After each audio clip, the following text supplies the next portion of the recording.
The Guy, Shannon and Clint podcast.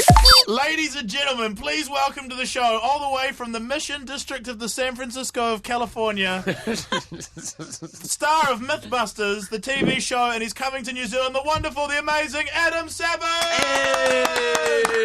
There it is. That's the best I've ever gotten. Oh, thank you very much. It's what we do here, Adam. It's what we do. You guys are heading to New Zealand to do some shows. We're quite excited. 6th of September at Vector Arena. What are people going to see in these shows? What myths are you going to bust? That is the question. Everyone always wants to know that. And I'll tell you, we had a hard time trying to figure out how we were going to do a stage show. When we do our normal show, we have no idea what we're doing, right? When we shoot Mythbusters, we don't know what the result of anything's going to be, and you can't exactly ask people to pay money for a show in which that's going to happen live on stage. Okay. So what we do is we play with the audience. We really change sort of the way that they see things. We bring them up on stage. Early on in the show, I bring up the smallest kid I can find in the audience, and I pit him against the largest guy I can find, and I'll tell you, the kid always wins. Really? Oh. Have you ever tried? Yeah. Have you ever got like a married couple out of the audience and tried to myth bust whether or not the wife actually has a headache or if she just doesn't want to have sex with her husband? That we'll leave that for Mythbusters After Dark, the show that we'll do sometime in the long future. Oh yeah, Adam, I'm still struggling to visualize the stage spectacular because, you get up, you do your kid and your man routine, then there's got to be a period where you bust out some electric guitars and like just jam out a solo or fill in some time with like a stand-up special or something like that. Yeah, Jamie does a drum solo hanging upside down. Oh, good. Thank God. so good. That'll be Absolutely. amazing. Because do you have to do? It's more like a science variety show than anything else. Okay. It's a couple of hours of Jamie and I talking about stuff that we're interested in, telling stories about where we came from. We do some Q&A with the audience, and again, like I said, we really honed in on audience participation as the way to transfer the humor that we love from doing a TV show to a stage experience. So no electric guitar and fire cannons then? No, no. Are you going to blow stuff up, Adam? We do not blow stuff up, although we do have an homage to some of our favorite explosions at a couple of different points in the show. Fantastic. Oh, yeah. In the spirit of explosions, I wanted to ask you, either in the live shows or in your television show, have you ever lost an eyebrow or two? I have actually. I have occasionally almost gotten hit by flying debris in the live show. Yeah. But no. We don't do fire because we can't afford to travel with a full-time pyrotechnician. Okay, and so Jamie has never singed off part of his goatee at all either? No, he has not. Okay. Because let's talk about it. Mythbusters, I always think of myths getting busted, and I think of a crazy goatee. Do you guys sometimes look at Jamie Adam and just be like, mate, what's with the goatee? Well, what I find very hilarious is that he complains when people ask him about why he has that mustache and wears the hat, and he says, why does everyone concentrate on the hat? And I'm always saying, It's because your you thing. continue to wear it. Myth busted, that's why. Exactly. That was is there ever sorry, Adam, is there a myth that you have busted that your surprise actually did work? Because I always thought like the whole texting next to at the petrol station, I was convinced it was going to blow everything up. Did you know all along that wouldn't blow up? We had a strong suspicion about that. I'll tell you, one of my all-time favorite surprise endings was we set up to do Bull in a china shop, and we went to a farm that had these bucking bronco bulls, Yeah. bunking bulls, and they were very angry bulls. And we set up in a paddock next to the bull paddock, long shelves of very delicate shelves filled with china. And we thought we'd release the bull in, and it would just be slow-mo shots of total destruction. And it turns out that bulls have an unbelievable proprioception, and the bull tipped over absolutely nothing. Wow. That's crazy. Pranced angrily up and down the aisles of China, literally breaking not a single piece. It was one of the funniest things I have ever seen in my life. That is so impressive because I'm just like a normal-sized 28-year-old girl, and I tell you, I have knocked many a thing over in a china shop. Exactly right. So if you pitted you against the bull would win. Isn't that crazy? Most definitely. All these years we've been racist to bulls about the China shop.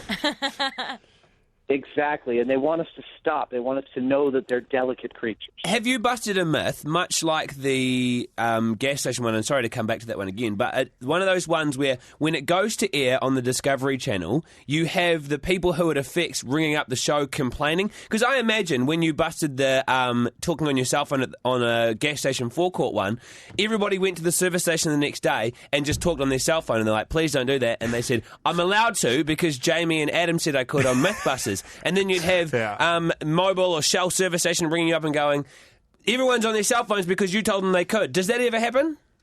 No, actually, nobody. No, I mean maybe it's because we're slightly hard to get a hold of, but no, we have yet to anger a largeable size of our audience by inconveniencing them with one of our findings. Clint, that was the longest question I've ever heard in my life. Can I ask?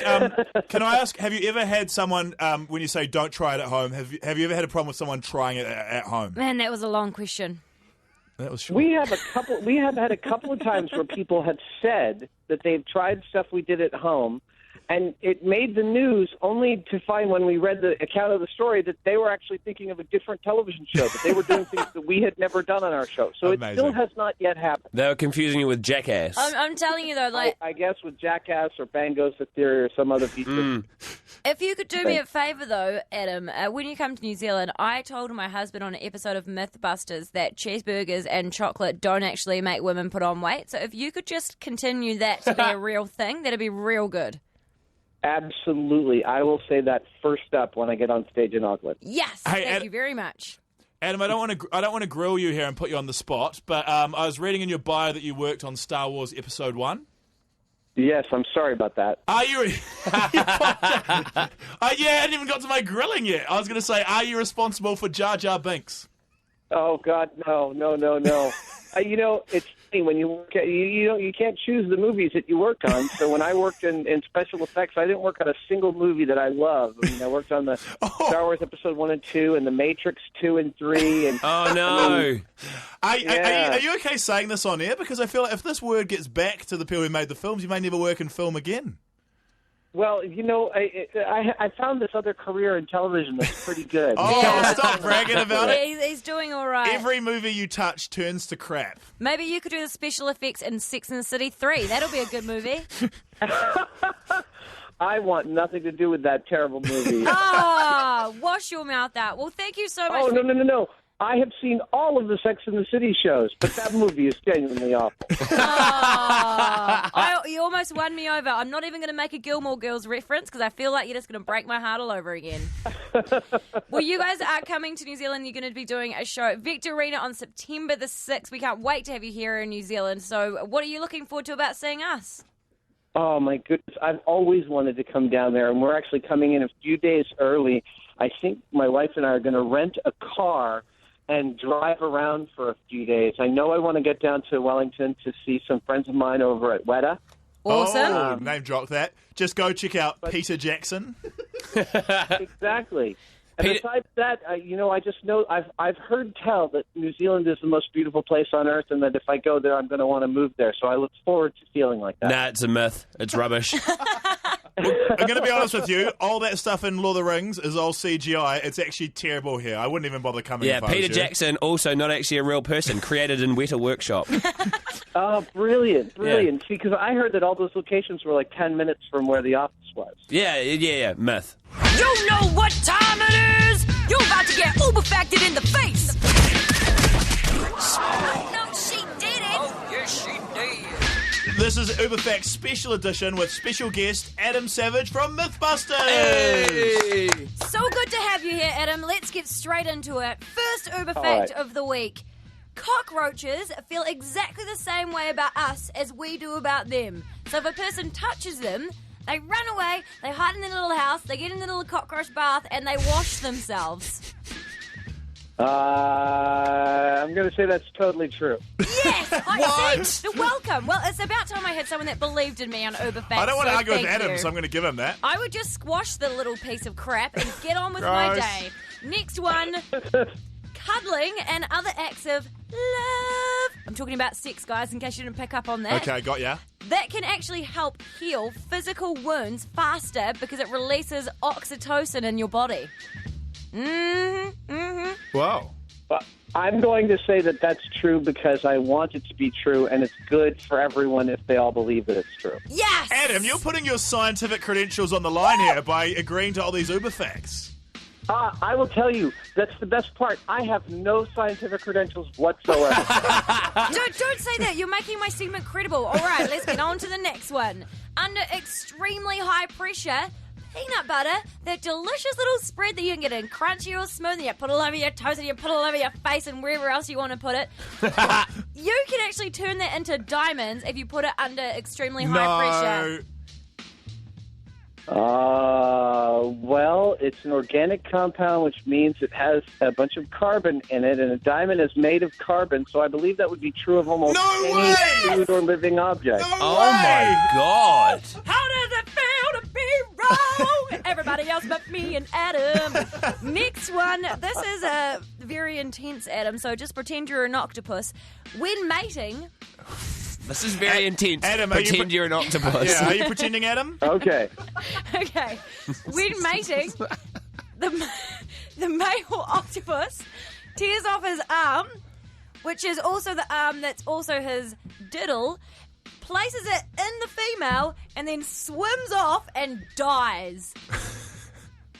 No, I don't believe that that's true at all. Thank God. Finally. true. Thank God. That's why there's so many octopuses under the sea. And when they did that in The Little Mermaid, when Sebastian was singing, under the sea, under the sea, under the sea, see any octopuses? No, you didn't. Because they had already got rid of their penis arms and gone on to die somewhere. No, next one, one more. And Let's the wrap this up. The final one, more of a fun fact than an Uber fact for everybody. Throughout the entire Twilight saga, all 3 movies, there is over 24 minutes of just staring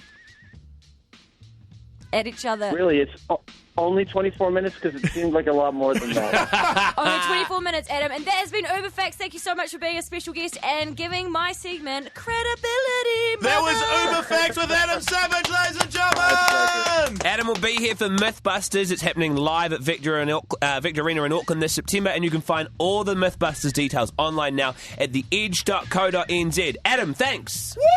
Thanks so much for having me, guys. Have a great day. Hey, Adam, before you go, could you just admit and just say, I'm Adam Savage, and I just got Uber facted in the face. I'm Adam Savage, and I just got Uber facted in the face. Hot damn, that's an Uber fact. Hot damn, that was the best part of my day. The Guys, Sharon and Clint podcast.